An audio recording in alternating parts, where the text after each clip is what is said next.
गुरुदेव नाम किसका, जय गुरुदेव नाम किसका, प्रभु का पावन नाम,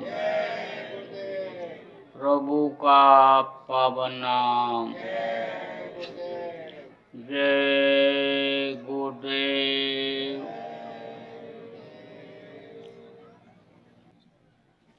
तो अब आप ये समझ लो कि द्रौपदी ने आदेश लिया, उसके बाद भोजन बना करके 36 प्रकार का रख करके और फिर नंगे पैर अन्य समझ लो कि सुपथ को बुलाने के लिए गई। तो सुपथ से कहा महाराज चलो।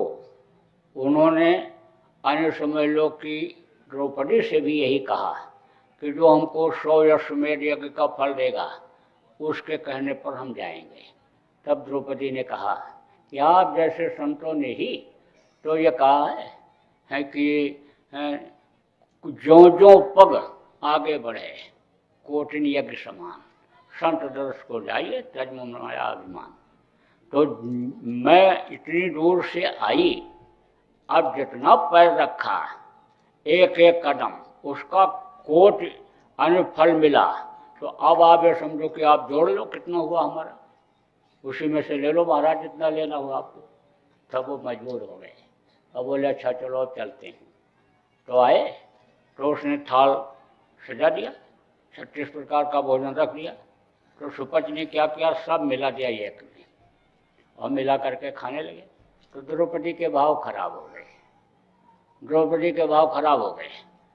द्रौपदी ने कहा कि ये क्या जाने राजसी भोजन खाना, ये क्या जाने, ये तो अन्य समझ लो कि जंगल में रहने वाले छोटी जाति के और जंगल में रहने वाले, मैंने इतनी मेहनत से बनाया, इनको तो एक एक चीज़ उठा करके खा करके टेस्ट लेना चाहिए। और इन्होंने सब एक में मिला दिया। खा तो लिया उन्होंने लेकिन घंटा नहीं बोला। तब कृष्ण से लोगों ने कहा आप क्यों नहीं बोला। तब बोले इसके जिम्मेदार द्रौपदी है। तो द्रौपदी से पूछा क्यों नहीं बोला घंटा। तब द्रौपदी ने कहा मेरे से गलती हो गई। फिर जब चरणों पर उनके गिरी माफ़ी मांगी और उन्होंने जब माफ़ किया तब घंटा अन्य समय लोग की बजा और उनका यज्ञ पूरा हुआ। तो भाव की ही बात होती है। तो मोटी मोटी बात आपको बताऊंगा। तो अब आप ये समझ लो कि भाव जब अच्छे रहते हैं, यानी जिस माँ का भाव अच्छा रहता है, जिसके अंदर सच्चाई रहती है, जिसके अंदर दया भाव रहता है, यानी समझ लो जिसके अंदर सेवा भाव रहता है, यानी समझ लो कि जो पूजा पाठ साधना सुमिरन भजन करती रहती हैं, उनके बच्चे तो बढ़िया अच्छे से बुद्धिमान पैदा होते हैं। और जिनके भाव खराब रहते हैं, यानी उनको उनके जो बच्चे पैदा होते हैं वो यानी समझ लो कि बुद्धिहीन पैदा होते हैं। अब जिस समय जैसा भाव हो, आदमी का भाव एक जैसा नहीं रहता है, बदलता रहता है। कैसे बदलता रहता है, कहीं खान पान गलत हो गया, कहीं समझ लो कि सांस गलत हो गया, इस तरह से भाव उसके बनते और बिगड़ते रहते हैं। साथ का भी बड़ा असर होता है। अच्छे का साथ करोगे तो खराब भाव रहेंगे, अच्छे हो जाएंगे, और बुरे का साथ करोगे तो समझ लो अच्छे भाव भी रहते हैं तो बुरे हो जाते हैं। का संगत ही गुड़ होत है, संगत ही गुड़ जाए, और बांस फांस और मिश्री एक ही भाव बिकाए। देखो साथ का कितना असर होता है कि मिश्री के अंदर रस्सी पड़ी रहती है, बांस के टुकड़े पड़े रहते हैं, और वो भी मिश्री के भाव यानी बिक जाते हैं। देखो कैकेयी कितना प्रेम करती थी राम से, अपने बेटा से ज़्यादा यानी भरत से ज़्यादा प्रेम राम से करती थी। लेकिन कैकेयी की दासी थी मंथरा, वो 24 घंटा साथ रहती थी और समझा समझा करके 14 वर्ष के लिए राम को जंगल भिजवा दिया। तो साथ का असर होता है, उसी से भाव बनते बिगड़ते हैं। इसीलिए कहा गया अच्छा साथ करना चाहिए। तो अब आप ये समझो कि यानी 9 महीना माँ के पेट में बच्चे को बनने में लगता है। उसके बाद जब बाहर निकलता है तब रोता हुआ पैदा होता है। रोता हुआ क्यों पैदा होता है, ये कोई बता पाता है रोता हुआ क्यों पैदा होता है? उसका हाथ पैर का इशारा या बोली बानी कोई समझ पाता है? अभी आदमी कोई रोने लग जाए तो पता लग जाएगा कोई मार रहा है इसको। कोई औरत रोने लग जाए तो मालूम हो जाएगा कि इसके घर में कोई मर गया है। लेकिन बच्चे का रोना कोई समझ पाता है? आप यहाँ मध्य प्रदेश में रहते हो, उड़ीसा चले जाओ, इधर कर्नाटक आंध्रा चले जाओ, तमिलनाडु में चले जाओ, तो बोली नहीं समझोगे। लेकिन किसी के सामने ऐसे करोगे ऐसे हाथ, तो कहेगा कि प्यासा है पानी पिला दो। इस तरह से ऐसे करोगे ऐसे मुंह के सामने, तो कहेगा भूखा है इसको कुछ खिला दो। तो इशारा अन्य समझ लो कि आदमी का आदमी समझ जाता है, लेकिन बच्चे का इशारा कोई नहीं समझ पाता है। तो कहते हैं कि इसको बड़ी तकलीफ है, ले चलो डॉक्टर के यहाँ। बस डॉक्टर के यहाँ ले गए, डॉक्टर को तो कुछ पता नहीं क्यों रोता है, वो लगा देता है इंजेक्शन नींद का, नींद आ जाती है। लेकिन वो इंजेक्शन अन्य समझ लो इतना नुकसान करता है छोटे से बच्चे को कि उसका खामियाजा वो यानी पूरी जिंदगी भोगता रहता है। अब रोता क्यों है ये भी बताना जरूरी है। क्यों जरूरी है? क्योंकि ये तो अक्सर लोग कहते रहते हैं कि पाप करोगे तो नर्क जाओगे।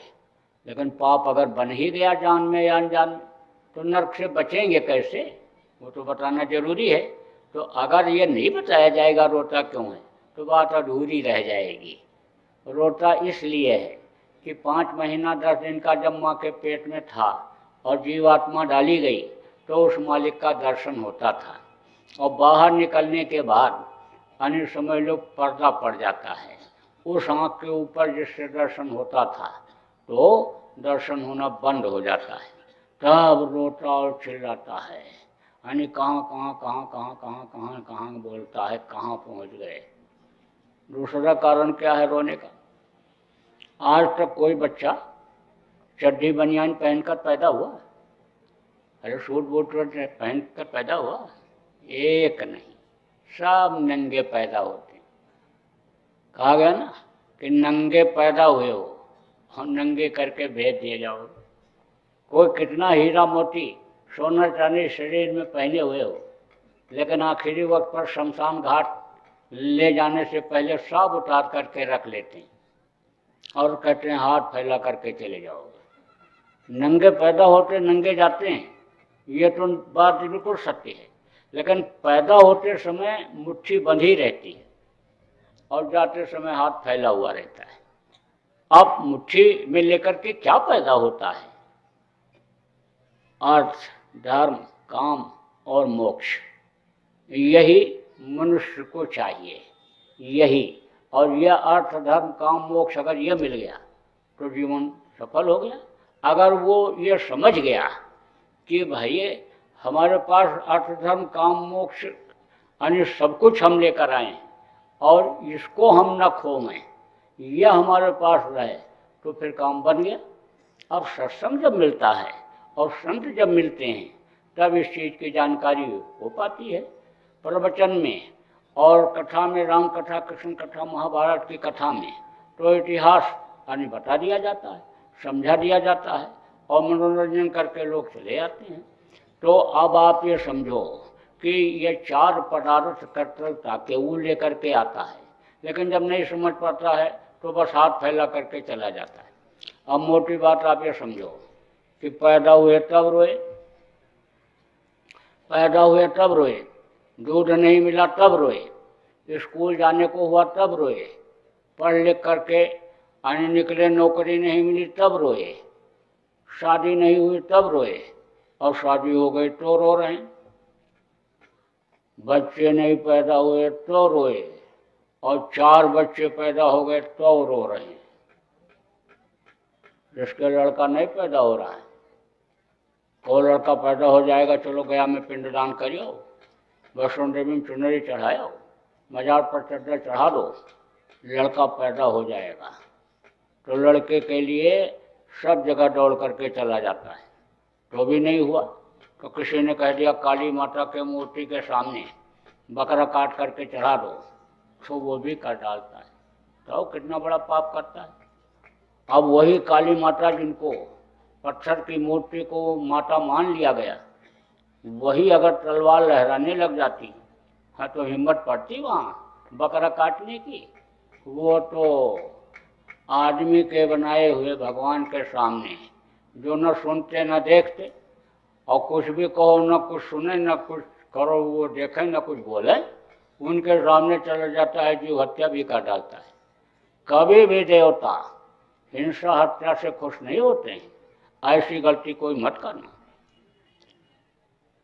जिनके 4 लड़के पैदा हो गए उनसे कहो दादाजी आप बड़े भाग्यशाली हो, बाबा बड़े भाग्यशाली हो, आपके 4 लड़के 4 बहुएं खूब सेवा करते होंगे। तब बुढ़ा कहता है ये मर जाते तो ठीक था, जीने नहीं दे रहे, जान के लाले पड़ रहे।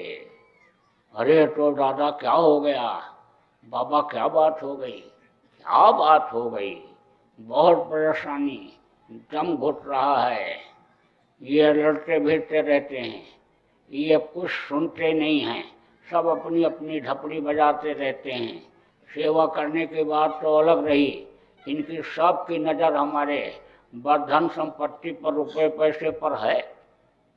हम तो डर के मारे पैर नहीं दबाते हैं कि कहीं पैर दबाते दबाते गला न दबा दें। तो ऐसा बोलते हैं, इनके ज़्यादा हो गए, वक्त का तकाजा है, समय का प्रभाव है। बाप के कहने पर बेटा जंगल चला गया था, दशरथ राजा के कहने पर राम जंगल चले गए थे, और आज के बेटे इस तरह हो गए, तो कहाँ से समझ लो कि सुख रहेगा, रोना रोना तो रहेगा ही। अब आप ये समझ लो कि जिनके पास रुपया पैसा नहीं है वो कहते रुपया पैसा हो जाता तो हम भी बड़े आदमी बन जाते, लेकिन जिनके ज़्यादा रुपया पैसा है, बड़े बड़े सेठ लोगों को नींद नहीं आती है, रात को 2 बजे नींद की गोली खाते हैं तो नींद आती है। और जब नोटबंदी हुई तब तो 3 गोली खा गया तो भी नींद नहीं आई। कभी उठे, कभी बैठे, कभी लेटे, कभी टहले। जब 3 दिन हो गया तो घर वालों ने कहा नींद नहीं आ रही, ले चलो डॉक्टर साहब के पास। तो डॉक्टर साहब के पास ले गए तो डॉक्टर साहब ने कहा अरे भाई नींद नहीं आई थी तो नींद की गोली दे देते, इनको तो पहले भी नींद गोली खाने पर ही नींद आती थी। तब उसने बताया कि 3 गोली खा गए तो भी नींद नहीं आई। तो पोते ने कहा डॉक्टर साहब 4थी गोली दे दें। बोले 4थी गोली दे तो दोगे, सो तो जाएंगे लेकिन फिर ये उठ नहीं पाएंगे, सोते ही रह जाएंगे।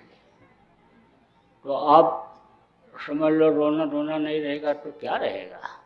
लेकिन जो रोने धोने के संसार से निकल गए अब वो वापस इस मृत्युलोक में आने वाले नहीं हैं। अब आपको ये भी बता दें कि आपका ये गृहस्थाश्रम भी यानी समझ लो कि ठीक से निकले, आराम से, अगर आप अपना खान पान सही कर लो, विचार भावना सही कर लो और आप अपना यानी समझ लो इस तरह का स्वभाव बना लो, बर्दाश्त करने की, छोटा बन जाने की, तो यानी आराम से ये ज़िंदगी निकल जाएगी। और इसी शरीर में और इसी गृहस्थाश्रम में अपने ही घर में यानी आप ऊपरी लोकों में भी जाने लगोगे, यानी परलोक जिसको कहते हैं परलोक बनाना, वो परलोक भी आपका बनने लगेगा। जब समय पूरा होगा तो जिसकी आप अंश हो, जिस परमात्मा के अंश हो, ईश्वर अंश जीव अविनाशी, उसके पास आप पहुंच जाओ। फिर दोबारा न तो नर्क जाना पड़ेगा और न इधर कुत्ता बिल्ली कीड़ा मकोड़ा सांप गोजर में शरीर में जाना पड़ेगा। दुख के संसार में यानी समझ लो आना ही नहीं पड़ेगा, जन्मना मरना पड़ेगा ही। तो वो रास्ता आपके शरीर के अंदर ही है।